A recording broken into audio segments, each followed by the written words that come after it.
Episode 8 of The Acolyte, the Season 1 finale, is 49 minutes long, and it's only good for 2 reasons, and I will get into those 2 reasons. Now, at the beginning, we see Osha wearing Kamir's helmet from one of the previous episodes, and she sees a vision of May, in a way, kind of killing Saul, but we don't see that just yet.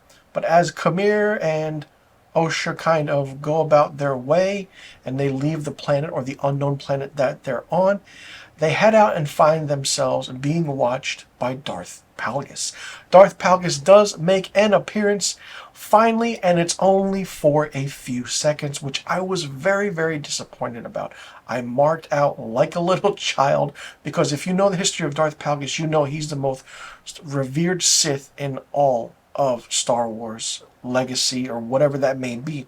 He's a Sith Lord with the ability to cheat death and create life. Now, on the ship that May is being held by Saul, May breaks free and escapes to Brendok in a capsule while she is being followed by Saul.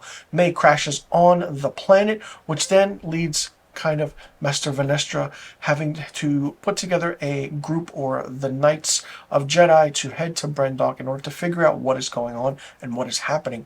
In Brendok, Saul, Kamir, and Osha begin searching for May. Now, it's like a cat and mouse game. It's really interesting. You see that May in the beginning of the show was dark. She had a vengeance feel to it.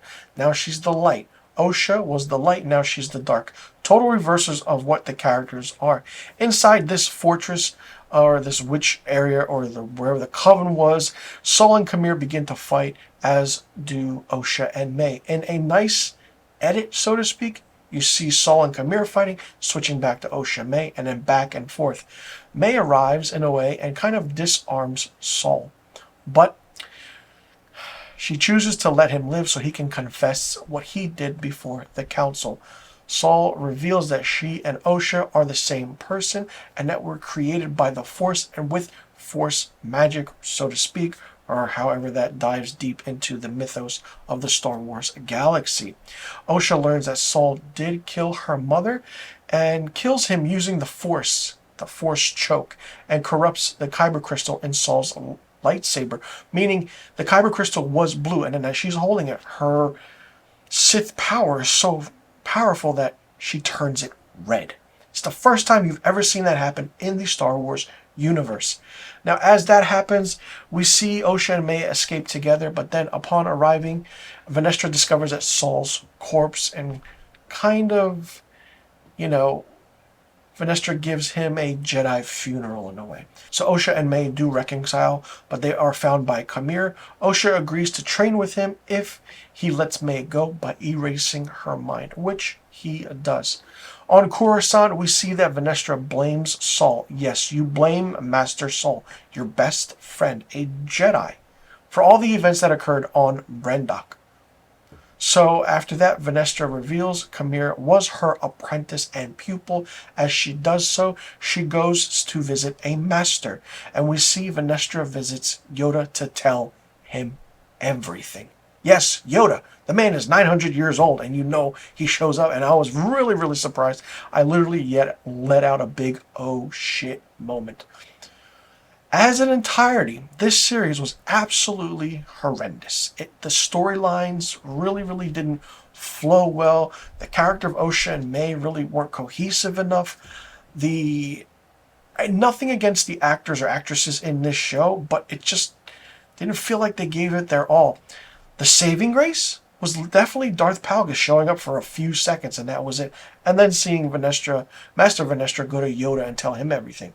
If we do get a second season of The Acolyte, focus it on Darth Plagueis and give us Yoda trying to figure out the efforts and trying to keep things level, so to speak. Darth Plagueis is going to be a force to be reckoned with. You know what happens to that character later on. He, in a way, kind of becomes the mentor to Darth Sidious, or Emperor Sheev Palpatine, who, in accordance to the Sith's rule of 2, kind of eventually betrays Plagueis and kills him in his sleep and takes over as Sith Master. So from this point on, up until Palpatine shows up, that you know the whole aspect of what's going on with the character of Darth Plagueis. It was great to see that character really, really quickly. It's like, who is looking at them, at Osha and Kamir, as they're leaving on the ship in the unknown planet, which we already do know what that planet is. It's like, holy shit, it's Darth Plagueis. The entirety. And then blaming Saul for everything. What a cheap shot. Like, you see that the Jedi are the bad guys in this and the Sith are good? Absolutely not. The whole aspect of what this story was made no sense at all. This is one of the worst Star Wars entertainment, pop culture things of ever. I mean, this is even worse than the sequel trilogy that came out with The Force Awakens, The Last Jedi, and The Rise of Skywalker. This is even worse because it just didn't feel like a Star Wars show.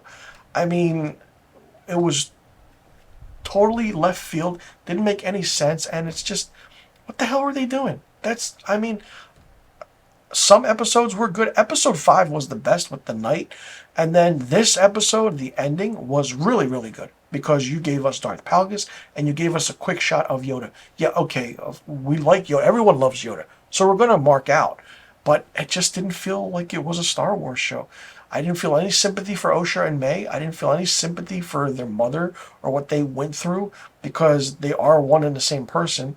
And what Master Saul did, he had a reason to do, and then you just disregard that. What? I don't even know. I'm hoping it doesn't get a second season, but if it does get a second season, focus on the characters of Darth Plagueis and show us more of Yoda kind of telling Master Vanestra what to do and the ordinance and how the future of the Jedi is the main focus, and Yoda is holding all this secrets and information, and maybe give us a Darth Plagueis Yoda fight scene in season 2 if it happens. We don't need any more Osha, we don't need any more May, we don't need any more Kamir. I mean, even Kamir was the best thing about this show also. The Sith were the main focus. The Jedi were the bad guys. You can see the change. I don't know. I'm as a Star Wars fan, as you can see, I've said it out loud many, many times. Love what they're doing, but this is not going in the right direction. They need to change it and maybe get a new showrunner or creator to run with the things. And, it's just move on from there. And I really don't care who they pick. Just change things and take a whole 360, and maybe Disney will look into the reviews and the backlash of how bad this show really, really is. I wouldn't recommend this show. I would tell someone to just maybe watch certain episodes that are good, but definitely watch this final episode because you get Plagueis and Yoda. I mean, what more could you like? And seeing Darth Plagueis come into the Star Wars universe, fantastic, especially for live action. For me, the entirety of season 1 of The Acolyte gets 1 out of 5 stars. Let me know in the comment section below what you thought about The Acolyte. Did you like it? Did you not like it? What did you think of it? What did you think about the aspect of the story, the characters? Who was your favorite character? Who was your least favorite character? Do you think we'll need a season 2? Do you want to see a season 2 of The Acolyte? And do you think Darth Plagueis and Yoda should be the main focus of season 2 if it does get green-lighted by Disney? We'll see and find out. Let me know in the comment section below about all the questions I just asked. I'm Mr. Filmstock. Thank you so much for tuning into my episodic weekly review of The Acolyte. I'll see you all in the next review video.